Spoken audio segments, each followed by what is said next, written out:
నమస్తే అండి. చిన్న స్టోరీ అందరికీ తెలిసే ఉంటుంది. కౌరవులు పాండవుల గురించి. కౌరవుల్లో ధృతరాష్ట్రుడు భార్య గాంధారి. ధృతరాష్ట్రుడికి ముందు నుంచి కూడా కళ్ళు కనపడవు. పెళ్ళి అయిన తర్వాత గాంధారి అంటుంది, నా భర్తకు కళ్ళు కనపడవు, కావున నేను కూడా కళ్ళకు గంత కట్టేసుకుంటాను అని అంటుంది. అని కళ్ళకు గుడ్డ కట్టేసుకుని ఉంటుంది గాంధారి. అనేసరికి కౌరవులకి పాండవులకి యుద్ధం సమయంలో తెలుసును, తల్లిదండ్రులకి ఇద్దరికి తెలుసును, పాండవులు చాలా బలవంతులు, మన పిల్లలు ఎలాగ ఓడిపోతారని వాళ్ళ తల్లిదండ్రులు ఇద్దరికి ముందే తెలుసు.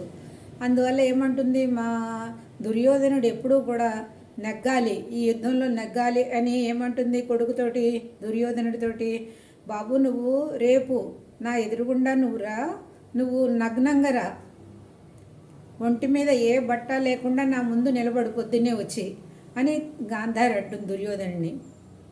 అనేసరికి అది ఈ విషయం కృష్ణుడు వింటాడు. కృష్ణుడు అనుకుంటాడు, గాంధారి కళ్ళల్లో అంత శక్తి ఉందంటే దుర్యోధనుడి శరీరం వజ్రంలో అయిపోతుంది, ఎవ్వరూ దుర్యోధనుని చంపే శక్తి ఉండదు.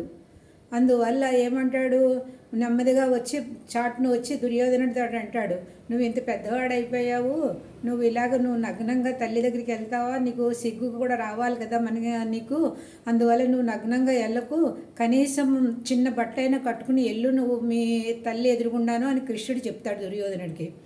అది దుర్యోధనుడు ఆలోచిస్తాడు, నిజమే కదా చెప్తున్నాడు కృష్ణుడు, నిజంగానే నీ పెద్దవాడిని అయిపోయాను, తల్లి ఎదురుకుండా అలాగ వెళ్తే నాకు సిగ్గుగా ఉంటుంది అని ఏం చేస్తాడు, చిన్న బట్ట కట్టుకుని గోచిగుడ్లా కట్టుకుని వెళ్తాడు. వెళ్ళేసరికి మరుసటి రోజు ఉదయం తల్లి పిలుపు విని వస్తాడు తల్లి దగ్గరికి. తల్లి ఏం చేస్తుంది, కట్టు విప్పి చూస్తుంది దుర్యోధనుడిని. చూసేసరికి పైనుంచి తల నుంచి కింద కాలు వరకు చూస్తుంది. ఎక్కడెక్కడైతే ఆమె దృష్టి పడిందో ఆ శరీరం అంతా వజ్రంలో అయిపోతుంది దుర్యోధనుడిది. ఎక్కడైతే బట్ట కట్టుకుని ఉన్నాడో అక్కడ వజ్రంలో అవ్వదు, వీక్గా ఉంటుంది అక్కడ బాడీ. అనేసరికి అప్పుడు అంటుంది తల్లి, అయ్యో నువ్వు ఇలాంటి పని చేసావేంటి, నేను ఏం చెప్పాను నీకు, నువ్వు అలాగొచ్చావు, నువ్వు అలా అని తల్లి పాపం బాధపడుతుంది కొడుకుని చూసి. అయిపోయిన తర్వాత యుద్ధ సమయం వస్తుంది.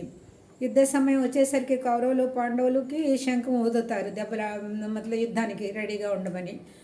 వచ్చేసరికి యుద్ధం జరుగుతూ ఉంటుంది కౌరవులకి పాండవులకి. యుద్ధం జరుగుతూ ఉంటే దుర్యోధనుడిని ఎవ్వరూ చంపలేకపోతూ ఉంటారు, ఎవ్వరూ కొట్టలేకపోతూ ఉంటారు.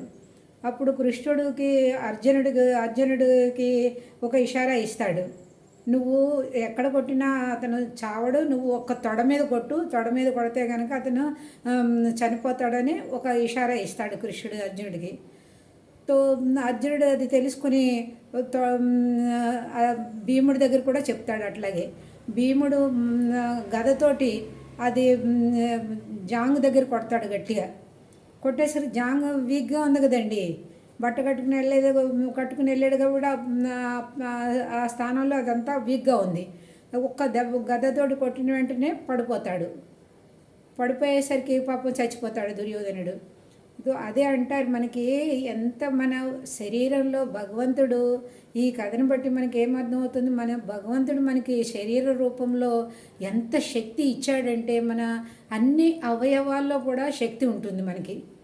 ఆ శక్తి మనం ఎలా దురుపయోగించుకుంటున్నాము, కళ్ళు ఏదేదో చూస్తుంది, చేతులు ఏవేవో పనులు చేస్తుంది, కాళ్ళు ఏవేవో పనులు చేస్తే ఆ శక్తి అంతా మనలో బలహీనం అయిపోతుంది. అందువల్ల మనము ఆ బలము ఎలా ఉపయోగించుకోవాలో మనకు తెలియట్లేదు.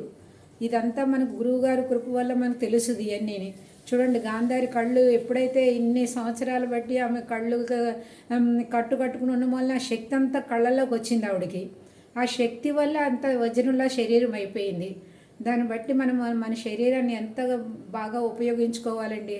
ఉపయోగించుకొని మన ఎనర్జీ అంతా సేవ్ చేసుకుని మనకి మనం ఏంటి అని మనం తెలుసుకోవాలన్నమాట అండి. నమస్తే అండి, ధన్యవాదములు. ఎలా ఉందో చెప్పండి, కామెంట్ రాయండి, లైక్ చేయండి.